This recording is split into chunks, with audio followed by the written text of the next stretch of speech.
നമസ്കാരം, ഡോക്ടർ ലൈവിലേക്ക് സ്വാഗതം. നമ്മുടെ ശരീരത്തിലെ ഏറ്റവും പ്രധാനപ്പെട്ട അവയവങ്ങളിലൊന്നാണ് ഹൃദയം. ഹൃദയ സംബന്ധമായ നിരവധി അസുഖങ്ങൾ ഇന്ന് കാണപ്പെടുന്നുണ്ട്.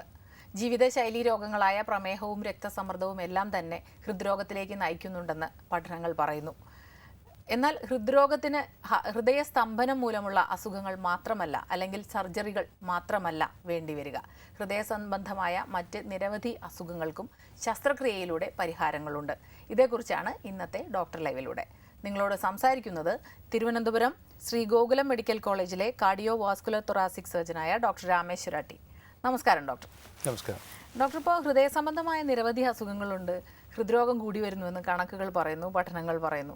എന്നാൽ ഇപ്പോഴും ഹൃദ്രോഗം എന്ന ഹൃദയസ്തംഭനം എന്ന അവസ്ഥയല്ലാതെ മറ്റെന്തെല്ലാം ഹൃദയ സംബന്ധിയായ അസുഖങ്ങളുണ്ട് എന്നതിനെക്കുറിച്ച് വ്യക്തമായൊരു ധാരണ പലർക്കും ഉണ്ടാവാറില്ല. അപ്പോൾ എന്തെല്ലാം അസുഖങ്ങളാണ് സാധാരണയായി ഹൃദയ സംബന്ധമായി കാണുന്നത്? ഇപ്പോൾ നമ്മൾ കാണുന്നത് ഒരു ഹൃദയത്തിൻ്റെ അസുഖം എന്ന് പറയുന്നത്, മിക്കവർക്ക് കാണുന്നത് അസുഖം എന്ന് പറയുന്നത് കൊറോണറി ആർട്ടറി ഡിസീസാണ്. എന്ന് വെച്ചാൽ ഹൃദയത്തിന് തന്നെ രക്തം തിരിച്ച് കിട്ടുന്ന രക്തക്കുഴലുകളിൽ ബ്ലോക്ക് വന്നിട്ട് അതുകൊണ്ട് വരുന്ന ഒരു ഹാർട്ട് അറ്റാക്ക്. കോമൺ എല്ലാവരും പറയുന്നത് അറ്റാക്ക് ആയിരുന്നു. ആ ഒരു അസുഖമാണ് ഏറ്റവും കൂടുതലായിട്ട് കാണുന്നത്. ഇതിപ്പോൾ എല്ലാ പഠനങ്ങളും കാണിച്ചിരിക്കുന്നത് പോലെ ഇത് കൂടുതലായിട്ട് വരുന്നത് ലൈഫ് സ്റ്റൈൽ ഡിസീസ് എന്നാണ്. അതിൻ്റെ കൂടെ അവർക്കിരിക്കുന്ന ബ്ലഡ് പ്രഷർ, കൊളസ്ട്രോളിൻ്റെ abnormalities, diabetes which is uncontrolled, ഇതെല്ലാം ചേർത്തിട്ട് വരുന്നതാണ് നമ്മൾ കാണുന്ന ഇപ്പോൾ ഇരിക്കുന്ന ഏറ്റവും കൂടുതലായിട്ട് കാണുന്നത്.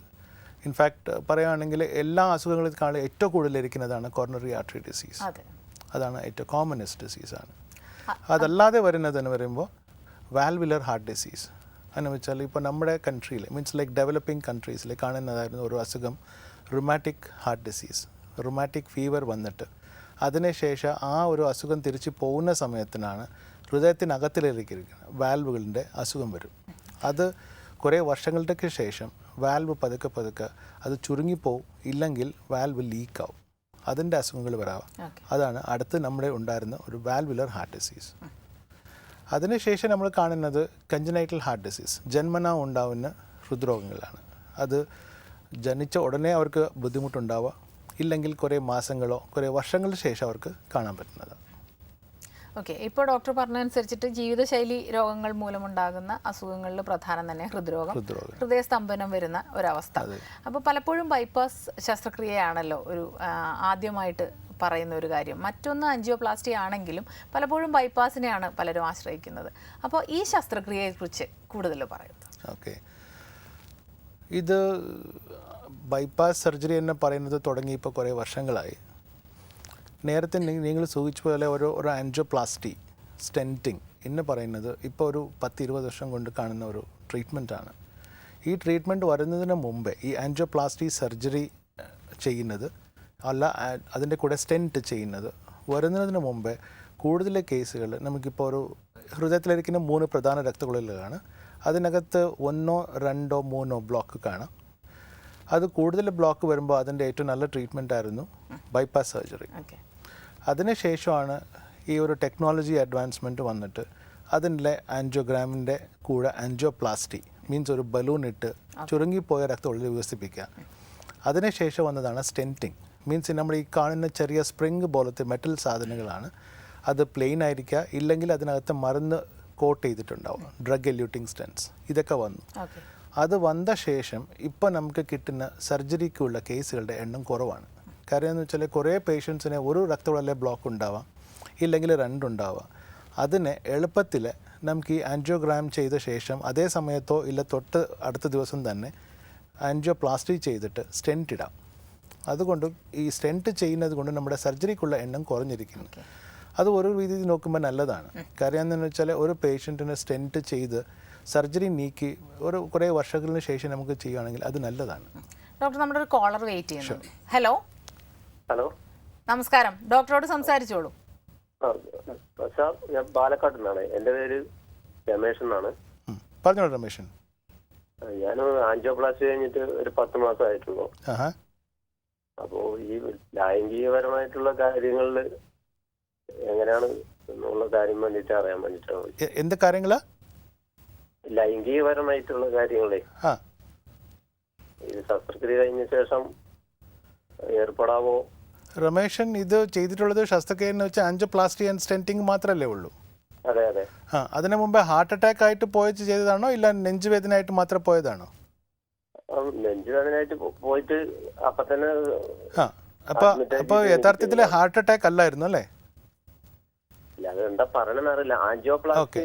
ഇപ്പൊ ആൻജിയോപ്ലാസ്റ്റി ചെയ്ത് 10 മാസം ആണെങ്കിൽ അത് ലൈംഗികമായിട്ട് ബന്ധപ്പെടാം, പ്രശ്നമൊന്നുമില്ല. ഓക്കെ ഡോക്ടർ, ഇപ്പം നമ്മൾ പറഞ്ഞുകൊണ്ടിരുന്നത് ബൈപ്പാസ് സർജറിയെ കുറിച്ചിട്ടാണ്. ഇപ്പോൾ ഡോക്ടർ 2 തരത്തിൽ സർജറി ഉണ്ട് എന്ന് കേട്ടിട്ടുണ്ട്. ബൈപ്പാസ് സർജറി എന്ന് പറയുന്നത് ഇപ്പോൾ എല്ലാവരും കോമൺ ആയിട്ട് കേട്ടിട്ടുണ്ടാവും. Beating heart bypass surgery or off pump surgery എന്ന്.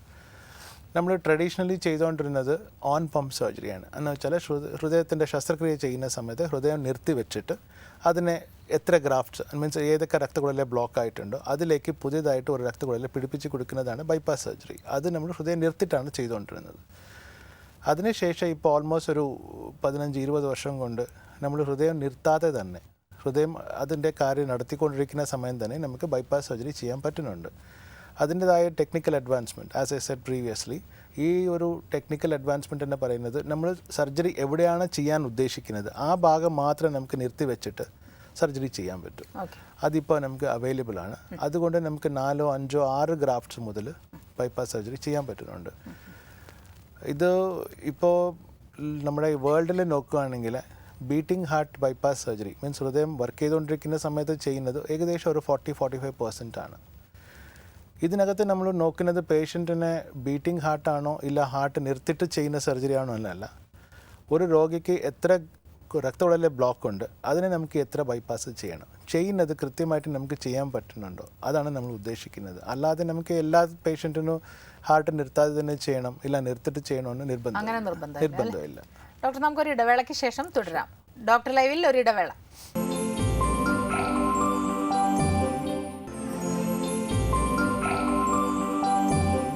ഡോക്ടർ ലൈവ് തുടരുന്നു. ഇപ്പോൾ ഡോക്ടർ, ബീറ്റിംഗ് ഹാർട്ട് ആണ് ഒന്ന് അല്ലേ, മറ്റൊന്ന് നോൺ ബീറ്റിംഗ് ഹാർട്ട് ആണ്. നോൺ ബീറ്റിംഗ് എന്ന് പറയുമ്പോഴത്തേക്ക് നമ്മൾ അതിനകത്ത് ഹാർട്ടിനകത്ത് തന്നെ ഒരു മരുന്ന് കൊടുത്തിട്ട് ഹൃദയം അതിൻ്റെ കാര്യം നിർത്തിവെക്കും. ആ സമയത്ത് പേഷ്യൻറ്റിൻ്റെ കംപ്ലീറ്റ് ബ്ലഡ് ഒരു മെഷീനിലേക്ക് പോയി അതിലെ ഓക്സിജനേഷൻ നടത്തി തിരിച്ചു വന്ന് പമ്പ് ചെയ്യും. സോ നമ്മുടെ ഹൃദയത്തിൻ്റെയും ശ്വാസകോശത്തിൻ്റെ ജോലി ഒരു മെഷീനിൽ വെച്ചിട്ടാണ് ചെയ്യുന്നത്. ആ സമയം അതാണ് non beating or arrested heart എന്ന് പറയുന്നത്. അതിൽ നമുക്ക് ഹൃദയത്തിൻ്റെ എല്ലാ ഭാഗങ്ങളും സുഖമായിട്ട് നമുക്ക് ഹാർട്ടിനെ ലിഫ്റ്റ് ചെയ്ത് എല്ലാം കാണാൻ പറ്റും.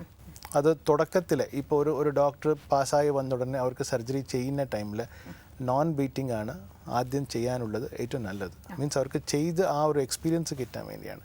കുറച്ച് എക്സ്പീരിയൻസ് കിട്ടിയ ശേഷം ബീറ്റിംഗ് ഓർ നോൺ ബീറ്റിംഗ് അതിൽ വ്യത്യാസമൊന്നുമില്ല. ഡോക്ടർ, നമ്മുടെ ഒരു കോളർ വെയിറ്റ് ചെയ്യുന്നുണ്ട്. ഹലോ ഹലോ, ഡോക്ടറോട് സംസാരിച്ചോളൂ. ഹലോ ഡോക്ടർ, പറഞ്ഞോളൂ മാഡം. ഞാൻ എൻ്റെ അച്ഛന് വേണ്ടിയിട്ടാണ് സംസാരിക്കുന്നത്. അച്ഛന് ഹാർട്ടിന് സൈലന്റ് അറ്റാക്കിന് ശേഷം ഇവിടെ പേസ് മേക്കറാണ് യൂസ് ചെയ്തിരിക്കുന്നത്. പേസ് മേക്കർ യൂസ് ചെയ്തിരിക്കുന്നത്. പക്ഷെ അദ്ദേഹം റെഗുലർ ആയിട്ട് മൊബൈൽ ഫോൺ യൂസ് ചെയ്യാറുണ്ട്. ഇതുപോലുള്ള അധികം യാത്രയൊക്കെ ചെയ്യുന്ന കൂട്ടത്തിലാണ്. അങ്ങനെ സൈലന്റ് ആയിട്ടിരിക്കുന്ന പ്രകൃതമല്ല. അപ്പോ എങ്ങനെ നമുക്ക് കൺട്രോൾ ചെയ്യാൻ പറ്റും? പേസ് മേക്കർ ഇട്ടിട്ടുള്ളത് സിംഗിൾ ആണോ ഡ്യുവൽ ചേംബർ എന്ന് അറിയാമോ? ഇല്ല, അറിയില്ല. ഓക്കെ, അച്ഛനോട് ഒരു കാര്യം പറഞ്ഞാൽ മതി. പേസ് മേക്കർ വെച്ചത് കൊണ്ട് യാത്ര ചെയ്യരുതെന്നില്ല, യാത്ര ചെയ്യാം. പറ്റുന്നത് മൊബൈൽ ഫോൺ ആ പേസ് മേക്കർ സൈറ്റിൽ നിന്ന് കുറേ ദൂരത്തിലേക്ക് വെക്കുക. ഇന്നൊരെണ്ണം നമ്മുടെ ഈ ഹാൻഡ്സ് ഫ്രീ കിറ്റ് തന്നെ കിട്ടത്തില്ലേ മൊബൈൽ ഫോണിൻ്റെ കൂടെ, ഇല്ല ബ്ലൂടൂത്ത് ഡിവൈസ് ഇല്ലെങ്കിൽ ഹാൻഡ്സ് ഫ്രീ കിറ്റ്, അത് ഇട്ടിട്ട് യൂസ് ചെയ്യാൻ പറഞ്ഞോളൂ. നമ്മൾ മൊബൈൽ ഫോൺ യൂസ് ചെയ്യേണ്ടെന്ന് പറയുന്നത് അതിൻ്റെ ഫ്രീക്വൻസീസ് മാച്ച് ആയാൽ ചിലപ്പോൾ പേസ് മേക്കറിൻ്റെ റിതം തെറ്റിപ്പോവും. അങ്ങനെ ഒരു ചാൻസ് ഉള്ളത് കൊണ്ടാണ് പേസ് മേക്കറിൻ്റെ തൊട്ടടുത്ത് മൊബൈൽ ഫോൺ വെക്കരുതെന്ന് പറയുന്നത്. ഈ പേസ് മേക്കർ പിടിപ്പിച്ചു കഴിഞ്ഞാൽ ഇത്തരം സംശയങ്ങൾ ധാരാളം കാണാറുണ്ട്. പേസ് മേക്കർ ചെയ്തവർക്ക് ഫ്ലൈറ്റിൽ കയറുമ്പോൾ അവർക്ക് ആ ഒരു മെറ്റൽ ഡിറ്റക്ടറിനോട് പോകരുത്. കുറേ മാഗ്നറ്റിക് ഫീൽഡ്സ് മീൻസ് ഇപ്പോൾ എവിടെയാണ് മാഗ്നറ്റിക് ഫീൽഡ് യൂസ് ചെയ്തിട്ട് ഒരു സെക്യൂരിറ്റി പർപ്പസിനായാലും ഏത് പർപ്പസിനായാലും മാഗ്നറ്റിക് ഫീൽഡ്സ് ഇരിക്കുന്ന സ്പെഷ്യലി സ്ട്രോങ് മാഗ്നറ്റിക് ഫീൽഡ്സ് അതിൻ്റെ അടുത്തേക്ക് അവർക്ക് പോകരുത്. ബിക്കോസ് അങ്ങനെ പോയി കഴിഞ്ഞാൽ പേസ് മേക്കറുടെ റിതം ചിലപ്പോൾ മാറിപ്പോകും. അപ്പോൾ അവർക്ക് ഫ്ലൈറ്റിൽ യാത്ര ചെയ്യാൻ പറ്റില്ല എന്നുള്ള അവസ്ഥയാണോ? പറ്റില്ല. അവർക്ക് ആ പേസ് മേക്കർ ഉള്ള പേഷ്യൻസിനെ അവർക്ക് നേരത്തെ അവരുടെ കയ്യിൽ ഒരു തിരിച്ചറിയൽ കാർഡ് ഉണ്ടാവും. പേഷ്യൻസിൻ്റെ എല്ലാ ഡീറ്റെയിലും, അവർക്ക് ഏത് പേസ് മേക്കർ വെച്ചിട്ടുണ്ട്, അതിൻ്റെ എങ്ങനെയാണ് ഈ ഒരു എയർപോർട്ടിൻ്റെ പോകുന്ന സമയത്ത് അവർക്ക് ചെയ്യാനുള്ള കാര്യങ്ങളാണ് എഴുതി കൊടുത്തിട്ടുണ്ടാവും. ആ കാർഡിനെ അവർ സെക്യൂരിറ്റിയിലെ കാണിച്ചിട്ട് അതിൻ്റേതായ പ്രത്യേക പെർമിഷൻ എടുക്കണം. പിന്നെ അവർക്ക് സെക്യൂരിറ്റി ചെക്ക് ചെയ്യുന്നത് ഈ മാഗ്നറ്റിക് ഫീൽഡ് അല്ലാത്ത വിധത്തിൽ ചെക്ക് ചെയ്തിട്ട് പോവാം. ഓക്കെ. ഇപ്പോൾ ഡോക്ടർ, ബൈപ്പാസ് സർജറിയെ കുറിച്ച് നമ്മൾ പറഞ്ഞു 2 രീതിയിലുണ്ടെന്ന് പറഞ്ഞു.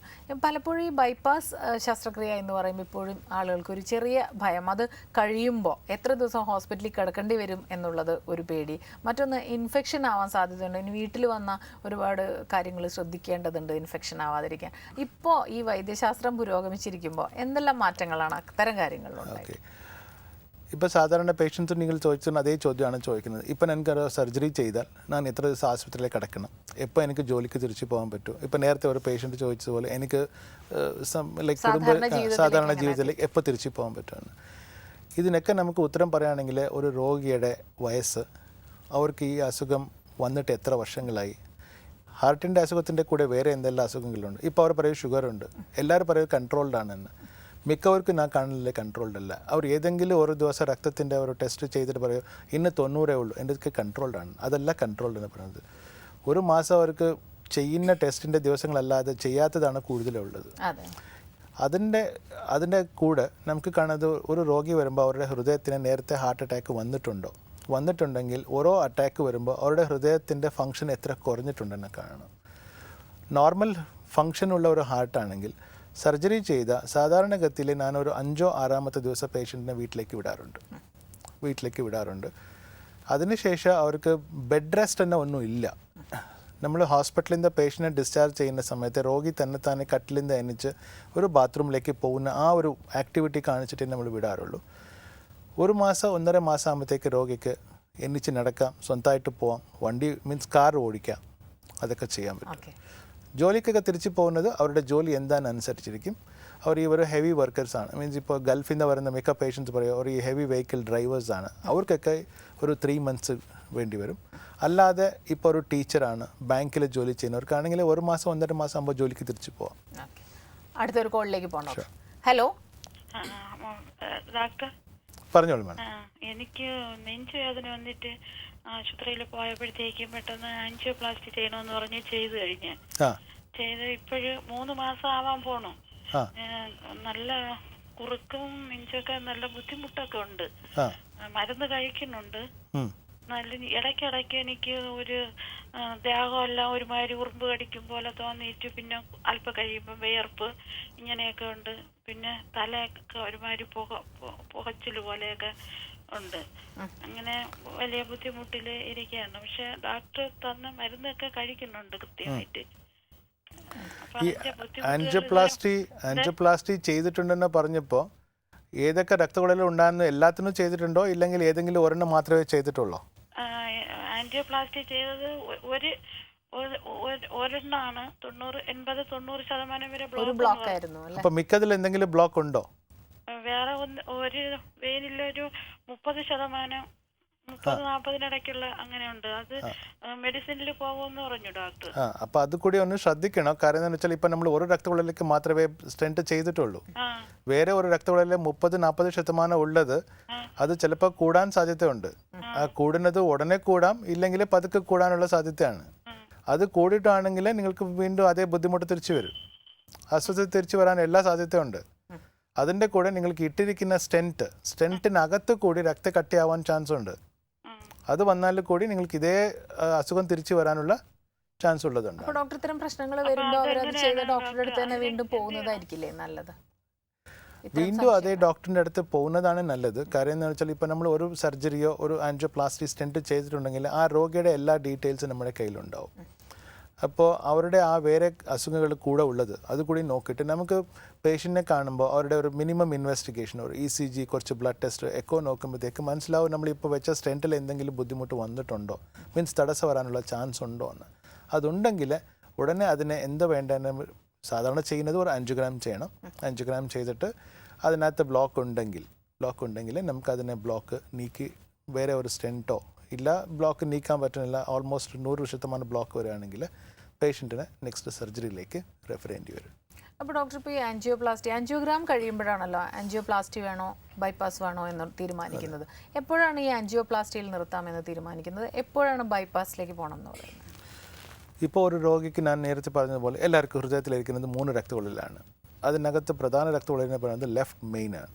ലെഫ്റ്റ് മെയിൻ എന്ന് പറഞ്ഞാൽ ഇടത്ത വശത്ത് പൊട്ടുന്ന പ്രധാന രക്തക്കുഴൽ, അത് 2ആയിട്ട് പിരിഞ്ഞ് ഒരെണ്ണം ഹൃദയത്തിൻ്റെ പുറകിലും ഒരെണ്ണം നേരെ ഹാർട്ടിൻ്റെ അറ്റം വരെ പോകുന്നതാണ്. ആ ലെഫ്റ്റ് മെയിനിൽ തടസ്സം ഉണ്ടെങ്കിൽ അത് ടിപ്പിക്കലി ഒരു സർജിക്കൽ ഡിസീസാണ്. എന്ന് വെച്ചാൽ അതിന് സർജറിയാണ് ഏറ്റവും ബെസ്റ്റ് ട്രീറ്റ്മെൻറ്റ്. പക്ഷേ ഇപ്പോൾ ആസ് ഐ സെഡ് ഈ ഒരു ടെക്നോളജിക്കൽ അഡ്വാൻസ്മെൻറ്റ് ഉള്ളതുകൊണ്ട് അവർ അതിന് കൂടി ആൻജിയോപ്ലാസ്റ്റി ചെയ്യുന്നുണ്ട്. ഇപ്പോൾ ഒരു രക്തക്കുഴലിലെ ഒരു സ്ഥലത്ത് മാത്രമേ ബ്ലോക്ക് ഉള്ളൂ, ചെറിയതാണ്. മിക്ക രക്തക്കുഴലിലെ ക്ലീനാണ്, മീൻസ് അതിനകത്ത് ബ്ലോക്ക് ഒന്നുമില്ല, രക്തം നല്ലതായിട്ട് പോകുന്നുണ്ട്. അല്ലാതെ ഒന്നെങ്കിൽ 2 ഇല്ല 3 ചെറിയ ബ്ലോക്കുകളേ ഉള്ളൂ. അത് രക്തക്കുഴലിലെ ബ്ലോക്ക് വന്നിരിക്കുന്നത് സ്ട്രെയിറ്റ് ആണ്, ബെൻഡൊന്നുമില്ല. മിക്ക രക്തക്കുഴൽ നോർമൽ ആണെങ്കിൽ ആൻജിയോപ്ലാസ്റ്റി സ്റ്റെൻറ്റിങ് സ്റ്റിൽ ചെയ്യാം. കാര്യം എന്താണെന്ന് വെച്ചാൽ സർജറി എന്ന് പറയുന്നത് ഒരു ലാസ്റ്റ് ട്രീറ്റ്മെൻറ്റ് ആണ്. മീൻസ് ഇപ്പോൾ ഒരു മെഡിസിന് കൊണ്ടോ പ്ലെയിൻ ബലൂൺ ആൻജിയോപ്ലാസ്റ്റി ഇല്ല സ്റ്റെൻറ്റിങ്ങിൽ നിൽക്കാത്ത ഒരു പേഷ്യൻറ്റിനാണ് നമ്മൾ സർജറിക്ക് എടുക്കുന്നത്. അതുകൊണ്ട് സർജറി എന്ന് പറയുന്നത് ഒരു ലാസ്റ്റ് ഓപ്ഷനാണ്. ഇപ്പോൾ ഈ നമ്മൾ സ്റ്റെൻറ്റിൻ്റെ എണ്ണം കൂടുന്നൊരു സ്റ്റെൻറ്റുകൾ ബ്ലോക്ക് ആവുന്ന ചാൻസ് കൂടുതലാണ്. ഇപ്പോൾ 4 സ്റ്റെൻറ്റോ 5 സ്റ്റെൻറ്റൊക്കെ ആയിട്ടൊരു പേഷ്യൻസ് വരാറുണ്ട്. അതിനകത്ത് ഏതെങ്കിലും ഒരു സ്റ്റെൻറ്റ് ബ്ലോക്ക് ആയാലും പേഷ്യൻറ്റ് വീണ്ടും നെഞ്ചുവേദന വരും, ഹാർട്ട് അറ്റാക്ക് വരാം, പിന്നെ അവർ സർജറിക്ക് വരേണ്ടി വരും. അതൊന്ന് പേഷ്യൻസ് ഓർക്കണം, ഡോക്ടേഴ്സ് ഓർക്കണം. കാര്യം എന്ന് വെച്ചാൽ പേഷ്യൻറ്റ് ഇപ്പോൾ 5-6 സ്റ്റെൻറ്റ് ഇട്ട് വരുമ്പോൾ നമുക്ക് സർജറി ചെയ്യാൻ എളുപ്പമല്ല, ബുദ്ധിമുട്ടാണ്. നമ്മൾ കട്ട് ചെയ്യുന്ന സ്ഥലത്ത് സ്റ്റെൻറ്റ് ഉണ്ടെങ്കിൽ നമ്മൾ മെറ്റൽ കട്ട് ചെയ്തിട്ട് വേണം സർജറി ചെയ്യാൻ. അത് അത്ര എളുപ്പ ജോലിയല്ല. ഡോക്ടർ, നമുക്ക് മറ്റൊരു ഇടവേളയ്ക്ക് ശേഷം തിരികെ വരാം. ഡോക്ടർ ലൈവിൽ ഒരു ഇടവേള കൂടി.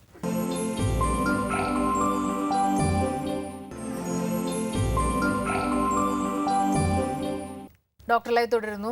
ഡോക്ടർ, മറ്റൊരു വിഭാഗം എന്ന് പറയുമ്പോൾ വാൽവ് മാറ്റിവെക്കുന്ന ശസ്ത്രക്രിയകളാണല്ലോ. എപ്പോഴാണ് ഈ വാൽവ് മാറ്റിവെക്കേണ്ടി വരുന്നത്? ഒരു രോഗിയുടെ ഹൃദയത്തിനകത്ത് വാൽവ് ചുരുങ്ങിപ്പോവാം, ഇല്ലെങ്കിൽ ലീക്കാവാം, 2 പോസിബിളാണ്. ഈ വാൽവ് ചുരുങ്ങുന്നത് ഒരു ലെവൽ വരെ നമുക്ക് മരുന്ന് കൊണ്ട് അവരെ മുമ്പോട്ട് കൊണ്ടുപോകാം.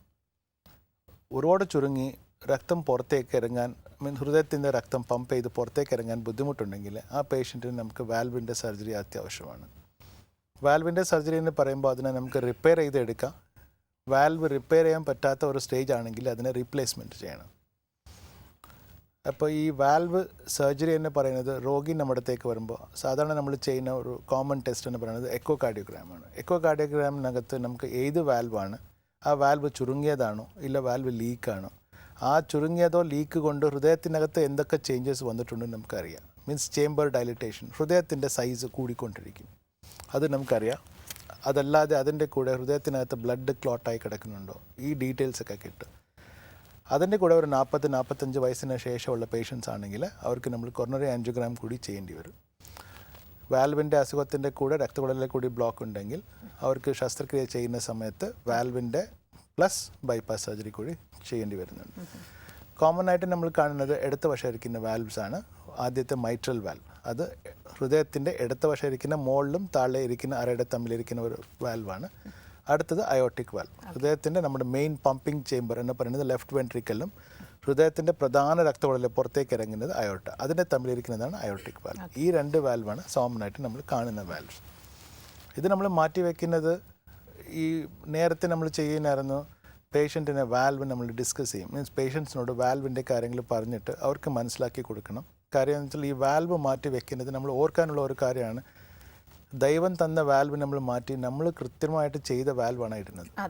അപ്പോൾ അത് ദൈവത്തിൻ്റെ തന്ന വാൽവിൻ്റെ അതേ ക്വാളിറ്റി എന്തായാലും നമുക്ക് വരില്ല. അതുകൊണ്ട് ശ്രദ്ധിക്കേണ്ടത് ആ വാൽവ് വെക്കുമ്പോൾ അവർക്ക് കുറേ കാര്യങ്ങൾ മനസ്സിലാക്കിയിട്ട് അവരും അവരുടെ കൂടെ ഇരിക്കുന്നവർ അത് മനസ്സിലാക്കിയിട്ട് അതിനുശേഷമേ നമ്മൾ വാൽവ് റിപ്ലേസ്മെൻറ്റ് സർജറി ചെയ്യാറുള്ളൂ. നമ്മൾ നേരത്തെ തുടങ്ങിയ വാൽവ്സിനകത്ത് മെറ്റൽ വാൽവ്സ് ആയിരുന്നു കോമൺ ആയിട്ട് യൂസ് ചെയ്തിട്ടുള്ളത്, മെറ്റൽ വാൽവ്സ്. ഇപ്പോൾ നമ്മുടെ ശ്രീചിത്ര മെഡിക്കൽ സെൻറ്ററിൽ ഉണ്ടാക്കിയ ഒരു വാൽവ് ഉണ്ട്, ശ്രീചിത്ര ഹാർട്ട് വാൽവ്. അത് പ്ലാസ്റ്റിക് ആണ്. Plastic means ultra high molecular weight polyethylene ആണ്. അതായിരുന്നു നേരത്തെ നമ്മളിവിടെ യൂസ് ചെയ്തുകൊണ്ടിരുന്നത്. അതിനുശേഷം നമുക്ക് ഒരുപാട് ഇമ്പോർട്ടഡ് വാൽവ്സ് ഉണ്ട്. ആ വാൽവ്സിനകത്ത് മെറ്റൽ വാൽവ്സ് ആണ് കോമണസ്റ്റ് വന്നുകൊണ്ടിരുന്നത്. പക്ഷേ ഈ മെറ്റൽ വാൽവ് ഇടുന്ന സമയത്ത് പേഷ്യൻസിന് ഒരു പ്രശ്നം എന്ന് വെച്ചാൽ ലൈഫ് ലോങ് അവർ ജീവിച്ചിരിക്കുന്ന അത്രയും ദിവസം ഒരു ഗുളിക കഴിക്കണം. ഓക്കെ. ബ്ലഡ് കട്ടിയാവാതിരിക്കാനായിട്ടൊരു ഗുളിക കഴിക്കണം. എല്ലാ മാസം ആ ബ്ലഡ് ടെസ്റ്റ് ഒന്ന് ചെയ്യണം. അവരുടെ ഡോക്ടറിനെ കണ്ട് അതിൻ്റെ ഗുളികയുടെ മരുന്നിൻ്റെ എത്രയാണ് ഡോസ് അഡ്ജസ്റ്റ് ചെയ്യണം. അവരുടെ ദേഹത്തിൽ എവിടെയെങ്കിലും ഒരു ഇൻഫെക്ഷൻ വരികയാണെങ്കിൽ അതിന് ട്രീറ്റ്മെൻറ്റ് എടുക്കണം. ഓക്കെ. ചെറിയ ചെറിയ മുറിവുകളുണ്ടെങ്കിൽ ബ്ലീഡിങ് ആവും, അത് ശ്രദ്ധിക്കണം. ഡോക്ടർ, നമ്മുടെ ഒരു കോളർ ഉണ്ട്. Sure. ഹലോ, ഹലോ, നമസ്കാരം, സംസാരിച്ചോളൂ. ഞാൻ തൃശ്ശൂരിൽ നിന്ന് വിളിക്കണം, വിശ്വനാഥനാണ്. പറഞ്ഞോളൂ. ഞാൻ ഓപ്പറേഷൻ കഴിഞ്ഞിട്ടേ 4-5 വർഷമായി. എന്ത് ഓപ്പറേഷനാണ്? Bypass surgery. ഇപ്പൊ ഇടയ്ക്കിടയ്ക്ക് ഷുഗർ കുറയുക, പെട്ടെന്ന് തളർന്നു വീഴുക. അപ്പൊ എണീക്കാൻ പറ്റുന്നില്ല. പിന്നെ പക്ഷെ 1 മാസത്തേക്ക് അതിന്റെ ക്ഷീണം നിൽക്കണുണ്ട്. എന്താ പ്രശ്നം? ഷുഗർ കുറയാന്ന് വെച്ചാൽ നിങ്ങൾ ഇൻസുലിൻ എന്തെങ്കിലും എടുക്കുന്നുണ്ടോ? ഇല്ലില്ല. ഷുഗർ ഉള്ള പേഷ്യൻ്റ് ആണോ? ഷുഗർ ഇല്ല. ഷുഗർ ഇല്ല. ഷുഗർ ഉണ്ട്. ഷുഗർ ഇല്ലാത്ത പേഷ്യന്റ് പെട്ടെന്ന് പിന്നെ എന്തിനാ ഷുഗർ കുറയുന്നേ? നിങ്ങളിപ്പോൾ ഒന്ന് ചെക്ക് ചെയ്ത് നോക്കിയിട്ടുണ്ടോ? അല്ല, പിന്നെ അത് ഷുഗർ കഴിക്കുമ്പോ നോർമലിലേക്ക് വരുന്നുണ്ട്. അപ്പൊ അതിന്റെ അർത്ഥം എന്താണ്? ഷുഗർ കുറഞ്ഞു പോയി എന്നാണ്. അത് ഹൃദയ സംബന്ധമായിട്ടല്ലല്ലോ. ഇത് നിങ്ങൾക്ക് ബൈപ്പാസ് സർജറി ചെയ്തത് കൊണ്ട് അത് ഷുഗറിന്റെ റീസൺ അല്ല. നിങ്ങളുടെ രക്തത്തിലെ ഷുഗറിന്റെ അളവ് താഴെ പോകുമ്പോഴത്തേക്ക് ബോധം പോവും. അല്ല, അതുകൊണ്ട് നിങ്ങൾ ഒരു കാര്യം ചെയ്യണം. ഡയബറ്റീസിന്റെ സ്പെഷ്യലിസ്റ്റിനെ കണ്ടിട്ട് നിങ്ങളുടെ ഷുഗർ എന്തിനാണ് ഇങ്ങനെ കുറയുന്നതിന്റെ കാരണം ഒന്ന് കണ്ടുപിടിക്കണം. ഓക്കെ. ഈ കാര്യം പലരും പറഞ്ഞു കേട്ടിട്ടുള്ള ഒരു കാര്യമാണ് ഡോക്ടർ. പ്രമേഹ രോഗി എന്ന് പറയുമ്പോൾ ഈ ഷുഗർ ലെവൽസ് നമ്മൾ നോക്കുമ്പോൾ കൂടി നിന്നാൽ മാത്രമാണ് പ്രമേഹം എന്ന അവസ്ഥയിലേക്ക് എത്തുന്നത്. ഇത് കുറഞ്ഞു പോകുന്നവർക്ക് ഇത് അസുഖമല്ല എന്നുള്ളൊരു ധാരണ പലരും പറഞ്ഞു കേട്ടിട്ടുണ്ട്. ഇപ്പം ഇദ്ദേഹം അത് തന്നെയാണ് പറയുന്നത്, ഷുഗർ ഇല്ല എന്നാൽ ഷുഗർ ലെവൽസ് കുറയുന്നു. അതെന്തുകൊണ്ടെന്ന് അപ്പോൾ ഒരു സംശയമാണ്. അത് ഡോക്ടറെ കാണണം എന്നുള്ളത് പലർക്കും അറിയുന്നില്ല എന്ന് തോന്നുന്നു. അല്ല മാഡം, ഇപ്പം നമ്മൾ കണ്ടിട്ടുള്ളത് എന്താണെന്ന് വെച്ചാൽ ഒരു രോഗിക്ക് നമ്മൾ ഹൃദയ സംബന്ധമായിട്ട് എന്തെങ്കിലും ഒരു ട്രീറ്റ്മെൻറ്റ് കൊടുത്താൽ, സ്പെഷ്യലി സർജറി ചെയ്തിട്ടുണ്ടെങ്കിൽ അവരുടെ ദേഹത്ത് വേറെ ഭാഗത്തിൽ എന്ത് അസുഖം വന്നാലും അവർ ഹാർട്ടിൻ്റെ ബന്ധം കൊണ്ടാണോ ഇത് വന്നതെന്നാണ് അവരുടെ ഒരു ചോദ്യം. യൂഷ്വലി നമ്മൾ കാണുന്നതിൽ പേഷ്യൻസ് പറയുമ്പോൾ എനിക്ക് ഷുഗർ കുറഞ്ഞു പോയി, എൻ്റെ BP കൂടിപ്പോയി. സാധാരണ നമ്മൾ ചെയ്യുന്നത് ഒരു ശസ്ത്രക്രിയ ചെയ്ത പേഷ്യൻസിനെ ഒരു 2 മുതൽ 3 മാസം മാത്രമേ സർജറി ഇന്ന് കാണാറുള്ളൂ. ഒരു ഓപ്പറേഷൻ്റെ കോംപ്ലിക്കേഷൻസ് മീൻസ് നമ്മൾ ചെയ്യുന്നത് കൊണ്ട് വരുന്ന പ്രശ്നങ്ങൾ 1 മാസം 2-3 മാസത്തിനുള്ളിലേ നമ്മൾ കാണാറുള്ളൂ. അതിനുശേഷം ഒരു രോഗി ഹൃദ്രോഗം ഉള്ള പേഷ്യൻറ്റ് സർജറി ചെയ്തിട്ടുണ്ടെങ്കിൽ അവർ വീണ്ടും കാർഡിയോളജിസ്റ്റിനെ കാണണം. അവരുടെ ഷുഗർ കംപ്ലയിൻറ്റ് ഉണ്ടെങ്കിൽ ഒരു ഡയബറ്റിക് സ്പെഷ്യലിസ്റ്റിനെ കണ്ടിട്ട് അതിൻ്റെ ആവശ്യമുള്ള ട്രീറ്റ്മെൻറ്റ് അവർ കണ്ടിന്യൂ ചെയ്യണം. ഓക്കെ ഡോക്ടർ, ഇനി നമുക്ക് കുട്ടികളിൽ ഉള്ള പ്രശ്നങ്ങൾ കൂടെ പറഞ്ഞ് അവസാനിപ്പിക്കാമെന്ന് തോന്നുന്നു. കുട്ടികളിലെ നേരത്തെ പറഞ്ഞതുപോലെ അവർക്ക് ജന്മന വരുന്ന കുറച്ച് അസുഖങ്ങളുണ്ട്. ഒരെണ്ണം നമ്മൾ കേട്ടിട്ടുണ്ടാവും, കൊച്ചു ജനിച്ച ഉടനെ കരയുന്നില്ല, നീല കളറാകുന്നു, ദേഹം മൊത്തം ഒരു കരുപ്പോയില്ല ഒരു നീല കളർ വരുന്നുണ്ട് എന്ന്. അതാണ് സൈനോട്ടിക് കഞ്ചനൈറ്റൽ ഹാർട്ട് ഡിസീസ്. അത് പറയുമ്പോൾ അത് കുറച്ച് കോംപ്ലെക്സ് ആണ്. എന്ന് വെച്ചാൽ ഒരുപാട് അസുഖങ്ങൾ ഒരു ഹാർട്ടിനകത്ത് അതിൻ്റെ നമുക്കറിയാമല്ലോ, ആ ഒരുത്ത ജനിച്ച കൊച്ചിൻ്റെ ഹാർട്ടിന് ചെറിയതാണ്, അതിനകത്ത് പല ചേഞ്ചസ് ഉണ്ടാവും, ജന്മന ഉണ്ടാവുന്നതാണ്. നമ്മൾ ഏറ്റവും കോമൺ ആയിട്ട് കാണുന്നത് ഈ കളർ ഇല്ലാത്തത്, മീൻസ് എ സൈനോട്ടിക്. കൊച്ചുങ്ങളിൽ കാണുന്നത് എ സൈനോട്ടിക് കഞ്ചനൈറ്റൽ ഹാർട്ട് ഡിസീസാണ്. അത് ഏട്രിയൽ സെപ്റ്റൽ ഡിഫക്റ്റ്. ഇത് ഹൃദയത്തിൻ്റെ മുകളിലത്തെ അരയെ തമ്മിലിരിക്കുന്ന ഒരു ഹോളാണ്. ഇത് അമ്മയുടെ വയറ്റിൽ കിടക്കുമ്പോൾ എല്ലാവർക്കും ഉണ്ടാവും. അത് ശുദ്ധ രക്തക്കുഴൽ നമ്മുടെ ഈ അമ്മയുടെ വയറിൽ നിന്ന് തിരിച്ചു വരുന്നത് ആ ഒരു കൊച്ചിൻ്റെ ദേഹത്തിലേക്ക് പോകാനുള്ള ഒരു ദൈവം കൊടുത്ത ഹോളാണ്. അത് ജനിച്ച ശേഷം തന്നെ അടഞ്ഞു പോകും. അത് അടഞ്ഞു പോവാതെ വരുന്നതാണ് ASD or atrial septal defect. അതാണ് ഏറ്റവും കോമൺ കാണുന്നത്. അടുത്തത് വെൻട്രിക്കുലർ സെപ്റ്റൽ ഡിഫക്റ്റ്, താഴത്തെ അരയിൽ തമ്മിൽ കാണുന്ന ഒരു ഡിഫക്റ്റാണ്. പിന്നെ മൂന്നാമത്തത് ഒരു PDA. അത് നമുക്ക് അമ്മയുടെ വയറിലിരിക്കുമ്പോൾ അത്യാവശ്യമുള്ളതാണ്. അത് ജനിച്ചിട്ട് ഉടനെ അത് പതുക്കെ ചുരുങ്ങി അടഞ്ഞു പോകുന്നത്. ഇതാണ് കോമൺ ആയിട്ട് കാണുന്നത് അസുഖങ്ങൾ. ഡോക്ടർ, നമ്മുടെ ഇന്നത്തെ ഡോക്ടർ ലൈവിൻ്റെ സമയം ഇവിടെ അവസാനിച്ചിരിക്കുകയാണ്. വളരെയധികം നന്ദി ഞങ്ങളോട് സഹകരിച്ചതിന്. നമസ്കാരം. ഇന്നത്തെ ഡോക്ടർ ലൈവ് ഇവിടെ അവസാനിക്കുന്നു. നമസ്കാരം.